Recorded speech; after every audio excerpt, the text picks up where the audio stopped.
በጣም አፈቅረው ነበር። እያፈቀርኩት ነበር ልበቀል የፈለግኩት። በቃ ፊቴን ታጥቤ እመጣለሁ።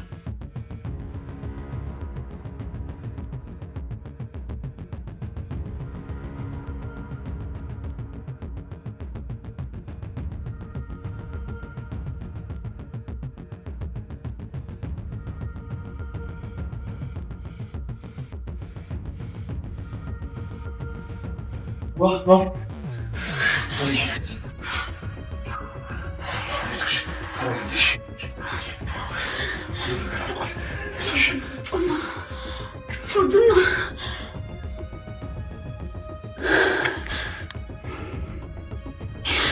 አይሆንም።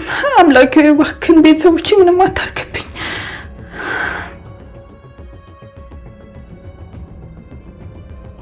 እባክህን አምላኬ እነሱን ክፉ ማየት አልፈልግም። እባክህን ምንም አታርግብኝ። እናንተ የማትረቡ እስከ መቼ ድረስ ነው ከእናንተ ጋር የምቀጥለው? እንዴት ይችን ቀላል ስራ መስራት ያቅታችኋል? ትሰማኛለህ? አሁን ስራውን ጨርሰን ማትመጣ ከሆነ ወደዚህ እንዳትመጣ። ለነገሩ የትም ብትሆኑ ሞታችሁ አይቀርም። ምድረ ደደብ ሁላ። ተመስገን ቤተሰቦቼ ምንም አልሆኑብኝም። ጋሽ ጩና ደህና ነች አይደለ? ተረጋጋ ዳጊ፣ ደህና ነች፣ ደህና ትሆናለች፣ ምንም አትሆንም። አልገባኝም። ቆይ ይሄ ነገር እንዴት ነው የተፈጠረው? የተፈጠረው ነገር ሊነግረኝ የሚችል ሰው አለ ከእናንተ ውስጥ? እኔ እኮ ሻይ ላመጣላት ወደ ኪችን ሄጄ ነበር። ከዛ የመሳሪያ ድምፅ ሰማ፣ ደንግጬ ወደ መጸዳጃ ቤት ገባሁ። መሳሪያው ደግሞ የተተኮሰው ጩና ላይ እንደነበር በጣም እርግጠኛ ነበርኩ። ዶክተር ጩና እንዴት ነች? የላይኩን ቤተሰቦች ከአስፈሪው ተፈራ ጋር የጀመሩት ጦርነት እየከረረ ወደ ከባድ ሁኔታ ውስጥ ገብቷል። ተፈራ አካሏን ለመሸጥ ያዘጋጃትን ሴት ቤቱ ድረስ ገብተው ይዘውበት ከሄዱ በኋላ በንዴት ሁሉንም አንድ በአንድ ሊገድላቸው አቅዶ ቤታቸው ድረስ 2 ነፍሰ ገዳዮችን ልኳል። በሰዓቱ ቤት ውስጥ የነበረችው ጩና ላይ ከባድ የሆነ ጉዳት ያደርሱባታል። ነገሩን ከመባባሱ በፊት ናሆም ደርሶ ሚስቱንና በሆዷ የያዘችውን ልጅ ከእነዚያ ነፍሰ ገዳዮች አትርፎ ጩናን ወደ ሆስፒታል ወስዷታል። ከዚያ አስቀድሞ ተፈራን ለማጥመድ ወደሚያዘትርበት ባር የሄደችው አምራን እንደምንም ተፈራን ለማሳመን በጋራ መስራት እንደሚችሉና እሷም የነላይኩን ጠላት እንደሆነች ትነግረዋለች። ነገር ግን ብዙ ወንጀሎችን የሰራውና በቀላሉ የማይታለለው ተፈራ ሊያምናት አልቻለም ነበር። እሷም ትቀጥልና ላታምነኝ ትችላለህ፣ ግን ደግሞ የቤተሰቤን ፍቅር እንዴት እንደቀማኝ በማስረጃ ላሳይህ እችላለሁ። አሁን ላይ ፍቅረኛ የነበረው ሰው ኑሐሚን የምትባል ልጅ አግብቷል። ለዚህ ደግሞ ተጠያቂው የላይኩን ቤተሰቦች ናቸው። ያንን ቤተሰብ ስከታተል ነበር። በዛ አጋጣሚ ነው ካንተ ጋር ትልቅ ጸብ ውስጥ እንዳሉ ያወቅኩት። እመነኝ፣ እኔና አንተ በጋራ ካልሰራን መቼም ቢሆን አይቻልም። እኔ እነሱ ጠላት ነኝ ብላ ስትለው ተፈራ በንቀት እየሳቀ ደግሞ የመርማሪው አልሳካ ሲላችሁ አንቺንም ላኩሽ አይደል? እኔ መቼም ቢሆን አንቺን አላምንሽም ብሎ ይላትና የሰራተኞቹ አንዱን ጠርቶ ይዟት ወደ ቤት እንዲሄዱ ያዛቸዋል። በዛን ሰዓት ላይ ላይኩንና ናሆም አንድ ላይ ሆነው ከሲምባ ጋር ስልክ እያወሩ ነበር። ላይኩን ይቀጥልና ልጅቷን የቀረጽንበት ቪዲዮ አለ። በዛ ላይ ደግሞ የኮማንደሩንም የተፈራንም ህገወጥ ስራ የሚያጋልጥ ወሳኝ ሰነድ እጃችን ላይ አለ። እነዚህ መረጃዎች ተጠቅመን ወደ ማህበራዊ ሚዲያ ወጥተን ከህዝብ ጋር እንስራ ባይ ነኝ ብሎ ሲል ሲምባ ግን እኮ ሰውየው መልካምነትን ሽፋን አድርጎ ስለሚሰራ ምንም ብንል ህዝቡ የሚያምነን አይመስለኝም። ህጻናትን ውጭ ሀገር ወስዶ የሚያክም መንገድና የልማት ስራዎችን የሚሰራ በመሆኑ አንዳንዶች የደሃ አባት እያሉ ነው ራሱ የሚጠሩት ብሎ ሲነግራቸው ናሆምም የደሃ አባት ብለው ያሉትን ጠላት እንደሆነ እጃችን ላይ ባለው ማስረጃ ለህዝቡ ማስረዳት እኮ በቂ ነው ብሎ ሲል ሲምባም ይቀጥልና መረጃዎቹን ለህዝብ ይፋ ብናደርግ ራሱ ስሜንም ያጠፉት ጠላቶቼ ናቸው ብሎ ማስተባበሉ አይቀርም። እሱ እንደዚህ ብሎ ከተናገረ ደግሞ ህዝቡ እውነቱን የሚያውቅበት እድል እየጠበበ ይመጣል ብሎ ሲል ላይኩንም እናቆይ ስለዚህ መረጃዎቹን ታቅፈን ዝም ብለን እንቀመጥ እያላችሁኝ ነው ብሎ ሲጠይቃቸው ናሆምም በፍጹም መረጃዎቹን በጥንቃቄና በሰለጠነ መንገድ ይፋ ማድረግ አለብን፣ ህዝቡ ራሱ እንዲፈር ጊዜና ተጨማሪ ማስረጃዎች ያስፈልጎናል ብሎ ሲል ሲምባም ይቀጥልና እኛ በዘገየን ቁጥር ብዙ የሚጎዱ ንጹሃን ይኖራሉ። ስለዚህ መረጃውን አሰባስበን አጠናቀን ለአንዴና ለመጨረሻ ጊዜ እንዳይደርስ አድርገን መዝጋት አለብን ብሎ ይላቸውና ስልኩ ይዘጋል።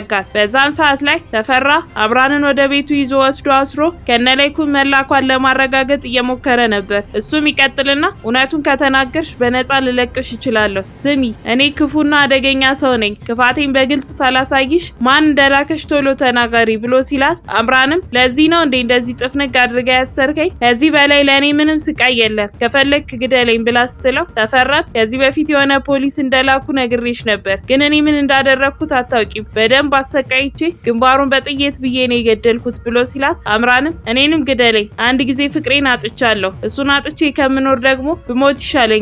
እኔና እሱ የተለያየ ነው። የ3 ወር እርጉዝ እያለሁ ነው ልጄንም ፍቅሬንም በጭካኔ ገደሉት። እነሱን ሳልበቀል ከምኖር ሞቴን እመርጣለሁ። በል ግደለኝ፣ ካልሆነ ደግሞ ማስፈራራቱን ተውና አብረን እንስራ፣ በቃ እመነኝ ብላ ብትለውም ተፈራ ግን ሊያምናት አልቻለም ነበር። አምራንም ትቀጥልና ቆይ ግን ስታስበው ራሴን እንደዚህ አይነት አደጋ ውስጥ እንዴት እከታለሁ? ሴት እኮ ነኝ። አሁን ይህንን ገመድ ፍታልኝና ቁጭ ብለን ብናወራ ይሻላል ትለውና ተስማምተው ማድረግ ስላለባቸው ነገር ከተነጋገሩ በኋላ ወደ ቤቷ ትመለሳለች። ቤት እንደደረሰችም ፋኑኤል አምራን ቆይ ምን ሆነሻል? ብዙ ጊዜ ስልክ ስደውልልሽ አላነሳሽም፣ በተደጋጋሚ ነበር የደወልኩት ብሎ ሲላት እሷም አንዴ ስትደውል ካላነሳው እኮ አልተመቸኝም ማለት ነው። በተደጋጋሚ እኮ መደወል አይጠበቅብህም ነበር። አመቺ ቦታና ጊዜ ላይ ሲሆን እንደምደውል ማወቅ ነበረብህ ብላ ትነግረዋለች። በዛን ሰዓት አምራን ያላወቀችው ነገር ተፈራ ድምጽ መቅረጫ ቦርሳ ውስጥ አስቀምጦ እንደነበረ ነው። ከቤቱ ተቀምጦም ስለምታወራው ነገር እየተከታተለ ነበር። ጠባቂውን ይጠራውና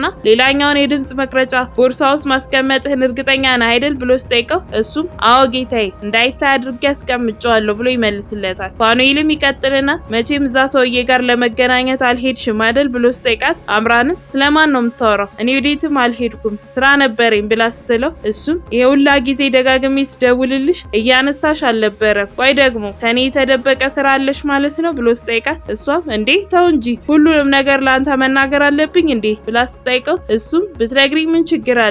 ልታገቢኝ የተቃረብሽ እጮኛዬ እኮ ነሽ። ለማንኛውም አሁን ላይ ተቀመጪ ብሎ ይላትና ስለራሳቸው ጉዳይ ማውራት ይጀምራሉ። በዛን ሰዓት ላይ ተፈራ እዛው ተቀምጦ ስለነገሩ እየተከታተለ ነበረ።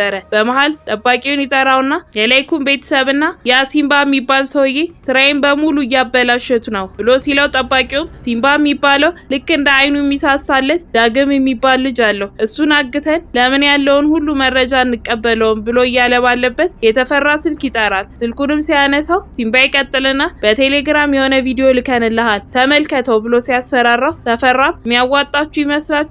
በእሳት መጫወት ለሁላችንም የሚበጅ አይመስለኝም ብሎ ሲል ናሆምም እኛ ደግሞ አንተ በለኮስከው እሳት እንዴት እንደምናቃጥልህ በደንብ አድርገህ ታየዋለህ። እጅህ ላይ ካቴና አስገብተን እድሜ ልክህን እስር ቤት ካላስወረድን እኛ አይደለንም ብለው ሲዝቱበት ተፈራም አንዳችሁም ለቁጥር አትቀሩም፣ እያንዳንዳችሁን ጨርሳችኋለሁ፣ በቁማችሁ አሰቃይቼ ነው መገርላችሁ፣ ሁላችሁም ማቾች ናችሁ ብሎ ሁላቸውም ላይ ይዝትባቸዋል። ሲምባም ይቀጥልና ቪዲዮን ለሚመለከተው አካል ከመስጠታችን በፊት የሲምባን ነጻነት እንድትመልስልን እንፈልጋለን፣ ካልሆነ ግን እጃችን ላይ ያለውን ሰነድ ይዘን የት መሄድ እንዳለብን እናውቃለን ብሎ ሲለው ተፈራም በባለስልጣናት ከተማመናችሁ ተሳስታችኋል፣ እኔ ላይ ምንም አትፈጥሩም። ሲምባ ሂሳብህን በልጅህ እንድታወራርድ አደርግሃለሁ፣ እመነኝ ምላሽ የከፋ ነው የሚሆነው ብሎ ሲለው ሲምባም አንተ ውሻ ከልጄ ራቅ፣ ስለሰራው ክፉ ስራ ዋጋህን ትከፍላለህ ብሎ ሲለው ተፈራ ለዚህ ድፍረታችሁ ሁላችሁንም ዋጋችሁን ትከፍላላችሁ፣ ካልገደልኳችሁ እኔ ተፈራ አይደለሁም ብሎ ከዛተ በኋላ ነው ቤታቸው ድረስ 2 ነፍሰ ገዳዮችን ልኮ ጩናን በሽጉጥ ያስመታት። በቀጣይ ምን የሚፈጠር ይመስላችኋል? ሀሳብ እንዲሁም አስተያየታችሁን ኮሜንት ላይ ጻፉልን።